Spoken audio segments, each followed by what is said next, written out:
মতো কিরমির মতো আমরা কি বলি কেঁচো, অ্যাকচুয়ালি কেঁচো না।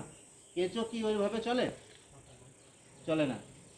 ওইগুলো গাছের গোড়াতে দেখবেন দানা বেঁধে যায়, মাটি তুলে মাটিকে সাইড করে দিয়ে দানা বেঁধে যায়। আপনার যে ধানের যে শীষটা হয়, ধানের শীষটা কি পাইপ একটা, ওর ভিতরে জল আছে, ফাঁপা, ভিতরে কিছু থাকে না।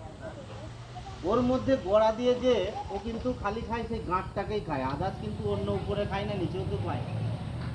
ওই গাঁট নরম অংশটাকে খেয়ে নেয়, গাছ শেষ, আর সেটাই থাকে। তাহলে কিডনিটা আসলো কোথা থেকে? রাসায়নিক থেকে। ব্যথা হচ্ছে এই জায়গাতে, কোথা থেকে ব্যথাটা হলো আমাকে ভাবতে হবে।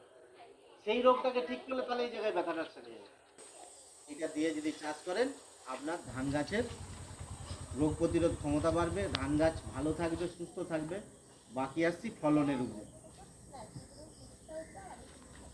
গাছের গোছ কত হয়? 2 কাঠি 4 কাঠি তো লাগায়, 2 কাঠি 3 কাঠি লাগানো হয়।